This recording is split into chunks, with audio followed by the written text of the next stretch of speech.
amaze kuvurwa yasubiye mu kazi akomeza imirimo ye nk'ibisanzwe. Uwitwa John Hinckley Jr niwe washatse kwica Perezida Reagan, kandi usibye na perezida, uwo mugabo yari yamishe amasasu ku bandi bantu batatu bari hafi ya perezida, ariko bo ntibakomereka cyane. Nyuma y'aho John afatiwe, yaje guhatwa ibibazo n'inzego zibishinzwe. Baje gusanga uwo John yari umurwayi wo mu mutwe, ariko bagakeka ko haba hari n'abantu bari babyihishe inyuma, hagatungwa agatoki leta z'Abarabu ndetse n'abandi banzi bo muri politiki.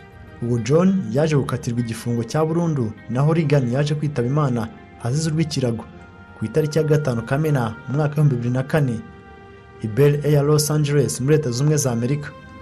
Uwo John yaje gukatirwa igifungo cya burundu, naho Reagan yaje kwitaba Imana azize urw'ikirago ku itariki ya 5 Kamena mu mwaka wa 2004 i Bel Air, Los Angeles muri Leta Zunze Ubumwe za Amerika. Ndi Uwase Constant.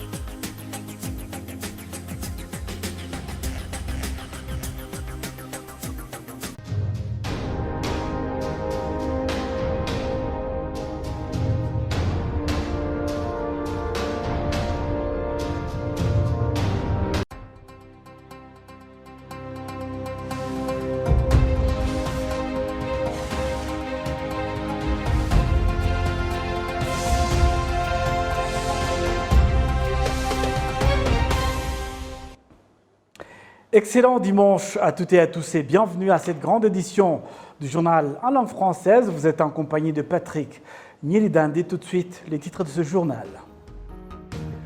Au cours d'un entretien accordé ici à Kigali à la chaîne qatarite Al Jazeera, le président de la République, Paul Kagame, a déclaré que le génocide ne peut plus se répéter au Rwanda car le pays a mis en place, au cours des 27 dernières années, une politique sans aucune discrimination. Lancement à partir de ce lundi d'une campagne de vaccination contre la Covid-19 au sein des différentes écoles de la ville de Kigali pour les élèves âgés entre 12 et 18 ans. En international, accord politique a été conclu entre le général Burhan, le chef de la junte au pouvoir au Soudan, l'ancien Premier ministre Abdallah Hamdok, les forces politiques et les organisations de la société civile pour un retour de Hamdok à son poste et la libération des détenus politiques.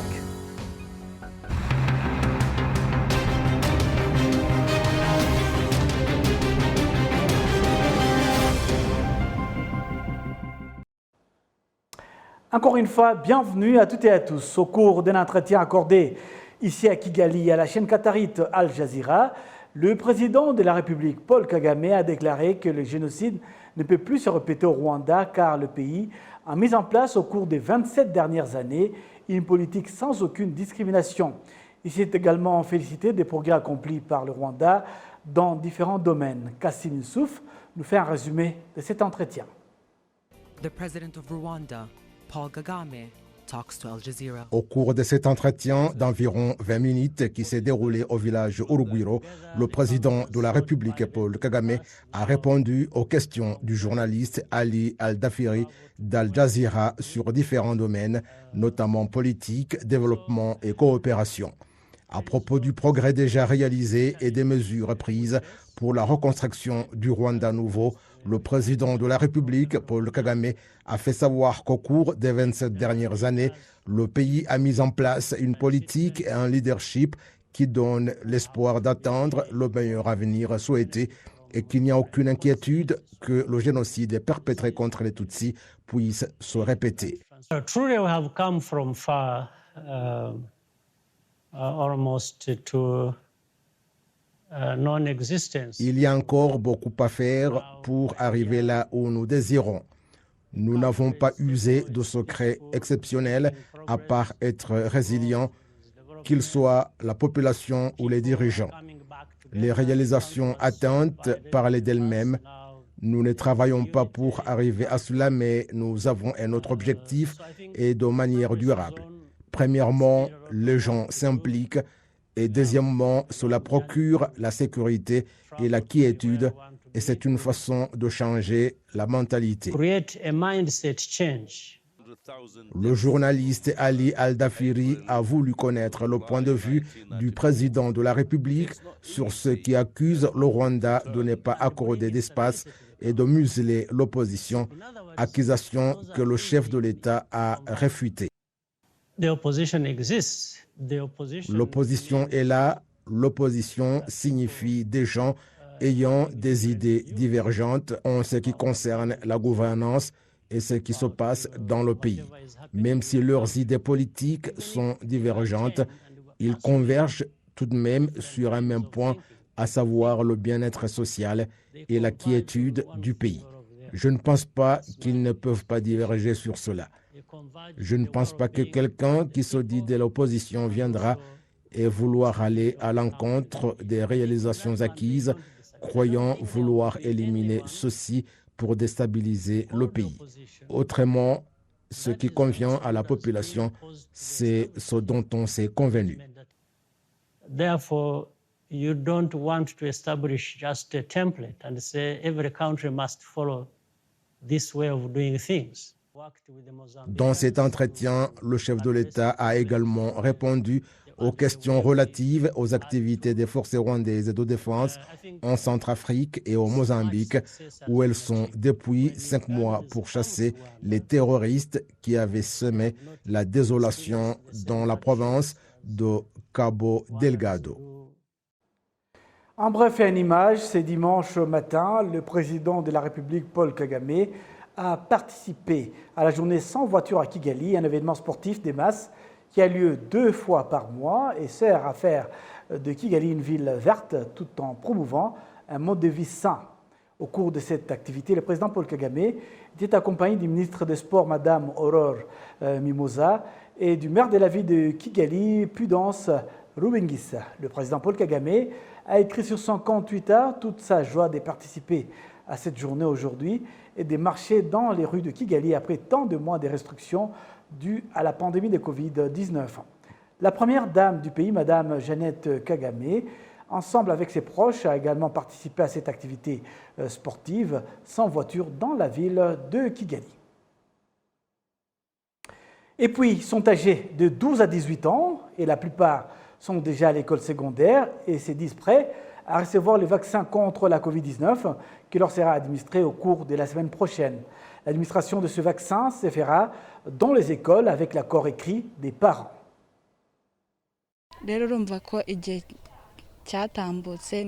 Ouassé Aline Bijou est en 4e secondaire. Elle affirme que la pandémie de Covid-19 a retardé ses études, soulignant qu'elle doit se faire vacciner parmi les premières, ce qu'elle partage avec beaucoup d'autres. Nous sommes très fiers de cette initiative en tant qu'enfants et nous pensons que notre pays se soucie de nous et de notre devenir. Pas de problème, nous sommes prêts pour le vaccin et nous sommes très heureux. Cela nous évitera de perdre à nouveau notre temps à la maison lorsque des mesures comme les confinements seront prises. Rester à la maison retarde notre éducation. J'exhorte les autres à se faire vacciner également car le vaccin ne pose aucun problème. Normalement, avant de se faire vacciner, les bénéficiaires du vaccin doivent signer un formulaire de consentement et dans ces cas précis, ce document sera signé par les parents dont certains disent être déjà prêts. Je jouerai mon rôle dans cette campagne de vaccination. Même si je suis occupé, leur mère sera là, donc il n'y a pas de problème, car moi aussi, j'ai été vacciné. Je signerai en leur nom parce que j'ai été vacciné aussi et cela ne m'a causé aucun problème. J'en suis vraiment contente. Je signerai pour eux afin qu'ils puissent se faire vacciner et poursuivre leurs études. Pour les élèves fréquentant les internats, le processus a déjà commencé. Babazi Daniel est le doyen au sein du lycée Apas ici à Kigali. Nous leur parlons pour les aider à comprendre que ce n'est pas nocif. Certains d'entre eux ont déjà été vaccinés. Nous exhortons les parents à venir remplir ces formulaires de consentement afin que leurs enfants puissent bénéficier de ces vaccins. Le ministère de la Santé a annoncé qu'il travaillerait avec les autorités du secteur éducatif pour s'assurer que le plus grand nombre d'enfants possible soient vaccinés. Le secrétaire d'État au ministère de la Santé, Dr Punga Tarsis, a noté qu'il est temps pour les élèves de se faire vacciner et que cela jouera un grand rôle dans la lutte contre la pandémie. Vous vous souvenez comment la pandémie de Covid-19 a affecté les élèves lors de la hausse de la contamination en raison du taux élevé d'infection qui ont forcé les écoles à fermer. Il est évident qu'à mesure que de plus en plus d'adultes se font vacciner, le taux reste élevé chez les enfants. Les personnes vaccinées permettent à réduire ou à casser la chaîne de contamination au sein de la population. Pendant ces temps, ce dimanche, les forces de sécurité, y compris l'armée et la police, ont participé à la campagne de vaccination dans les lieux publics tels que les marchés, les églises et bien d'autres. Le Rwanda a récemment reçu des vaccins contre la Covid-19, dont 1,6 million de vaccins Moderna offerts par le Canada dans le cadre du programme COVAX. Le pays a également reçu le premier lot des 409 600 doses d'AstraZeneca offerts par le Luxembourg. Changeons de registre pour signaler que certains habitants vivant autour du lac Nasho, en province de l'Est, indiquent que le projet d'irrigation par énergie solaire mis en œuvre au Rwanda par la fondation Howard Buffett, d'une valeur de 54 milliards de francs rwandais sur près de 1200 hectares, est un signe d'un leadership visionnaire du pays. Le détail avec Amandine Dikoumassabo. Le programme d'irrigation grâce à l'énergie solaire de Nasho est un projet mis en œuvre en province de l'Est du Rwanda par la fondation Howard G. Buffett. Ce projet d'une valeur de 54 milliards de francs rwandais s'étend sur une superficie de près de 1200 hectares. Selon les habitants de cette localité, ce projet est une preuve tangible d'un leadership visionnaire. Ce projet est le résultat d'un leadership visionnaire, en l'absence duquel on ne s'en serait pas sorti dans notre quotidien à cause du manque d'eau. La vie de ma famille a été améliorée dans plusieurs domaines. Mes enfants ont terminé leurs études et j'ai 2 voitures que j'utilise pour les activités rentables.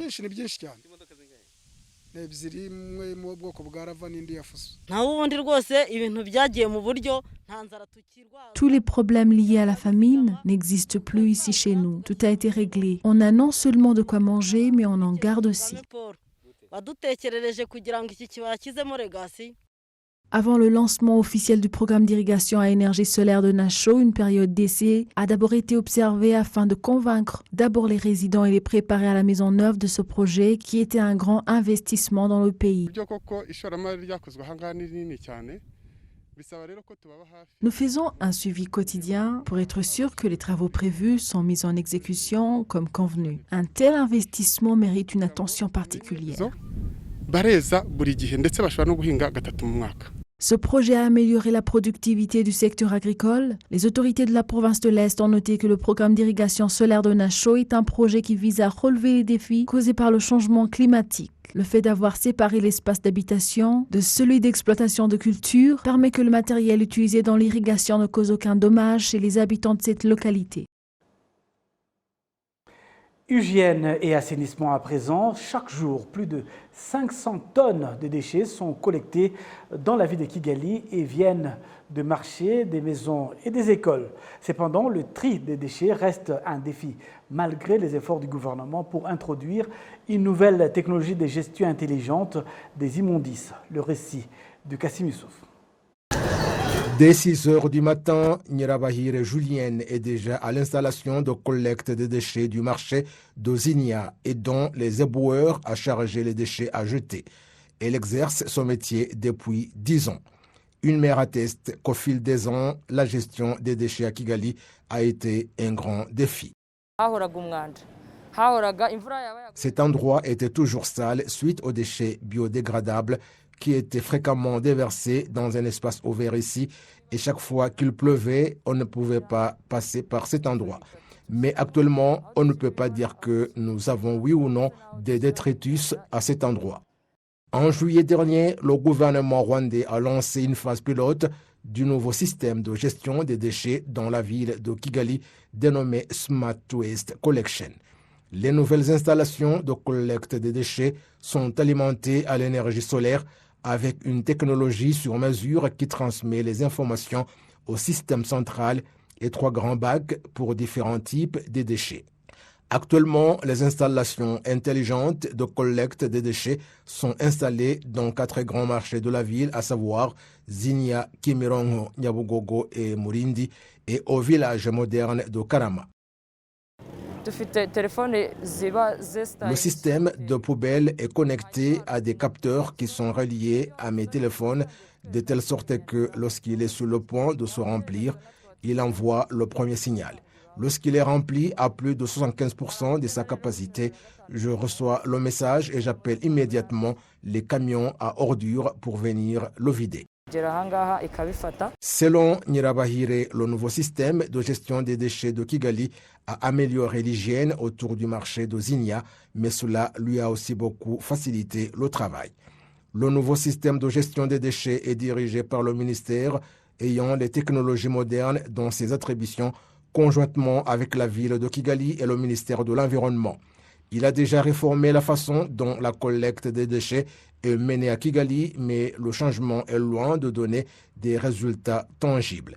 Chaque jour, plus de 500 tonnes de déchets sont collectés dans la ville de Kigali, mais la séparation des déchets reste un défi malgré les efforts du gouvernement pour introduire une nouvelle technologie qui sépare les déchets dans les installations de collecte. À la décharge d'Ondouba, plus de 200 personnes passent la journée à travailler durement pour trier les déchets, un travail qui aurait pu être effectué soit par les transporteurs, soit au point de collecte, selon Ureneza Hildebrand, responsable du site de la décharge d'Ondouba. Alice Igiro, responsable des villes intelligentes et de l'initiative de collecte intelligente des déchets au ministère des Nouvelles Technologies et Communications, indique qu'une fois pleinement adopté dans toute la chaîne de valeur, le système de gestion intelligente des déchets va résoudre certains problèmes soulevés par les parties prenantes, mais encouragera également les transporteurs des déchets à utiliser des camions avec différents compartiments pour transporter différents types de déchets. Les responsables disent que la prochaine étape consiste à effectuer une sensibilisation de masse dans les foyers et les lieux publics sur l'importance du tri des déchets avant qu'ils ne soient transportés ailleurs pour le recyclage, ce qui permettra à tout le monde de contribuer à l'économie renouvelable et circulaire. Le chrétien catholique du Rwanda célèbre une grande fête ce dimanche, la fête du Christ roi, pour célébrer le 75e anniversaire de la consécration du Rwanda au Christ roi par le roi Mutara III Rudahigwa. Certains chrétiens disent que depuis la consécration du Rwanda au Christ roi, il y a eu une augmentation des différents services, aussi bien dans le domaine éducatif, médical et religieux, et que la foi est maintenant plus évidente qu'auparavant. L'évêque du diocèse de Butare, l'évêque Philippe Rukamba, qui a dirigé la messe de consécration, a déclaré que la dédicace du Rwanda par le roi Mutara III au Christ roi n'était pas une décision coloniale, comme l'avaient dit ou imaginé de nombreuses personnes, mais c'était plutôt une question de foi.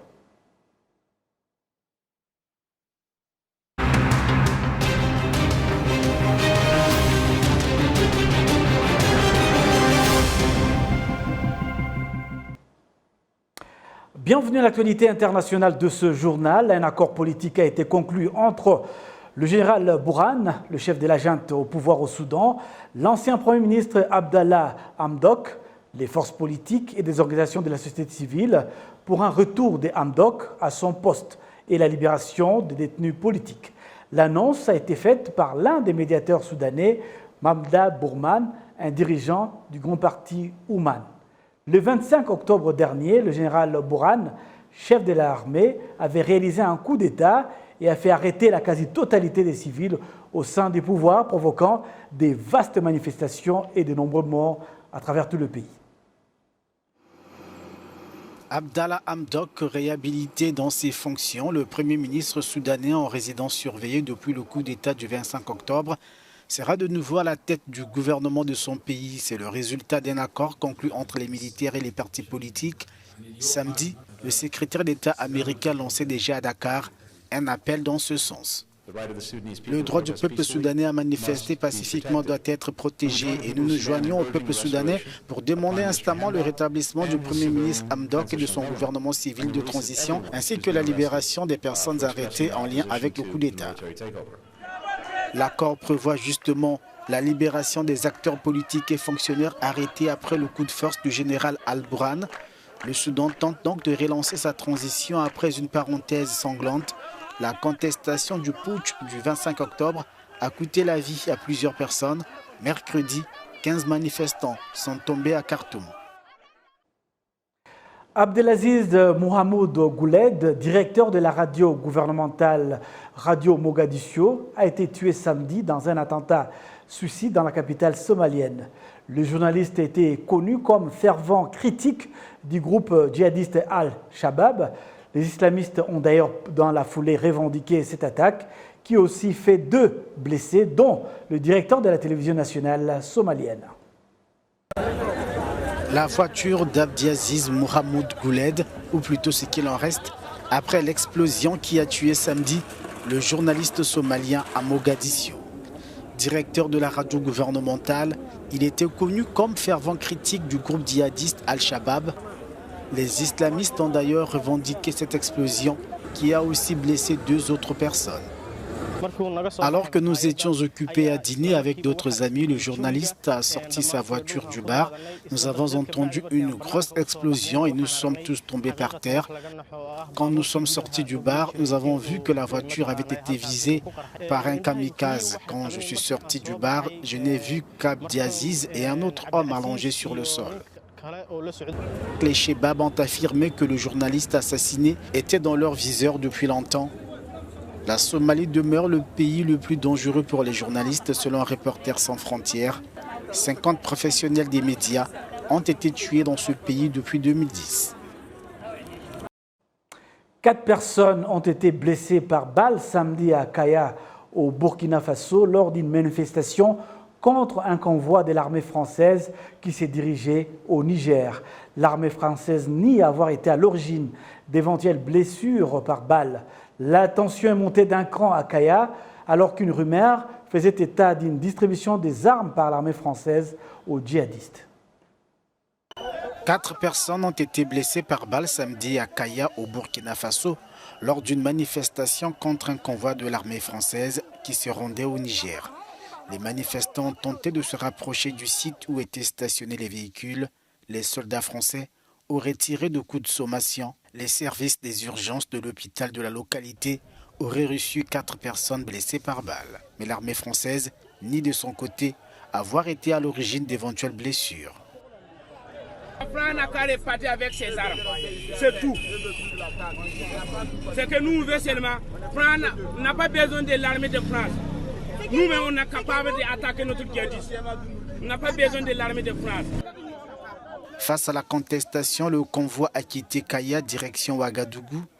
Pour les manifestants, ce convoi d'une 60aine de véhicules transportait du matériel destiné aux djihadistes.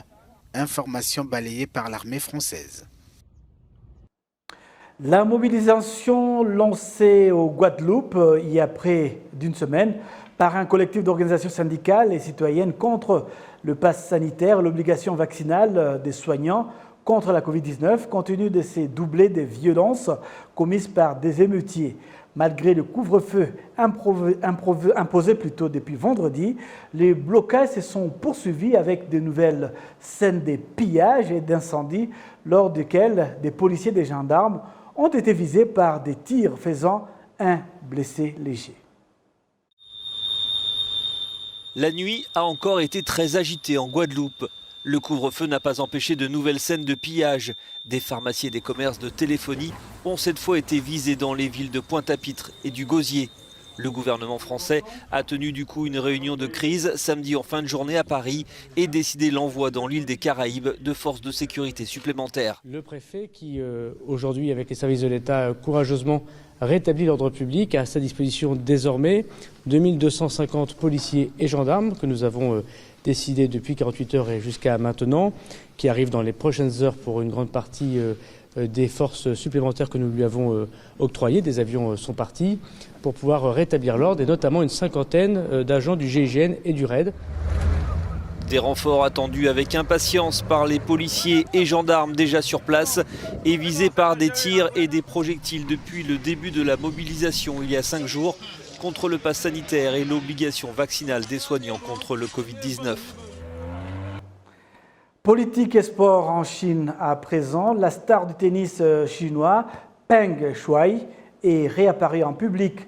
Elle aurait été filmée et photographiée à Pékin lors d'un tournoi junior samedi. Une vidéo a été publiée qui montrait Peng en train de dîner dans un restaurant de Pékin. La star chinoise avait accusé un haut dirigeant du pays de l'avoir abusée. Peng Shuai réapparaît en public. La star du tennis chinoise a été filmée et photographiée à Pékin lors d'un tournoi de tennis junior. Cette vidéo est la dernière mise en ligne par le rédacteur en chef du Global Times, Hu Xijin, qui a déclaré qu'elle avait été prise par l'un de ses photographes lors de l'événement. Samedi, une autre vidéo avait été publiée qui montrait Peng en train de dîner dans un restaurant de Pékin. La Chine est sous pression. De toutes parts, on lui demande de prouver que Peng Shuai se porte bien depuis sa disparition suite à un post sur les réseaux sociaux le 2 novembre qui accusait l'ancien vice-premier ministre Zhang Gaoli de l'avoir agressé sexuellement. Le président de la WTA, Steve Simon, a trouvé positif de voir l'athlète, mais la vidéo seule n'est pas suffisante, a-t-il déclaré, pour montrer qu'elle est libre de ses décisions et de ses actions. Le gouvernement chinois, lui, refuse de commenter l'affaire. Restons toujours en sport. Pour les amoureux du ballon, je vous invite à découvrir les plus beaux buts de l'histoire du football. La liste est suggestive, mais vous conviendrez avec moi, après avoir suivi, que ces buts ont de la classe.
N'est-ce pas que ce sont des très beaux buts? C'est donc avec ces images que nous allons bientôt boucler cette édition. Mais avant de vous quitter, les rappels des principaux titres de ce journal. Au cours d'un entretien accordé ici à Kigali à la chaîne qatarite Al Jazeera, le président de la République Paul Kagame a déclaré que le génocide ne peut plus se répéter au Rwanda car le pays a mis en place au cours des 27 dernières années une politique sans aucune discrimination. Lancement à partir de ce lundi d'une campagne de vaccination contre la Covid-19 au sein des différentes écoles de la ville pour les élèves âgés de 12 à 18 ans. Et puis au Soudan, un accord politique a été conclu entre le général Burhan au pouvoir L'ancien Premier ministre Abdallah Hamdok, les forces politiques et organisations de la société civile pour un retour de Hamdok à son poste et la libération des détenus politiques.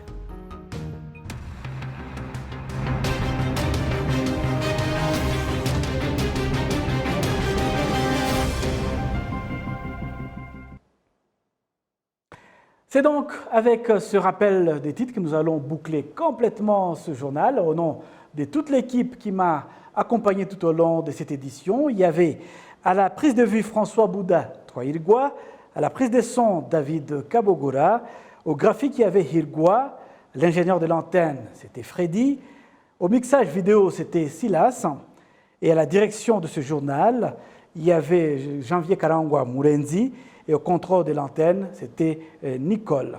Au nom de toute cette belle équipe, je vous souhaite de passer une excellente suite de programmes sur la télévision rwandaise, la chaîne nationale.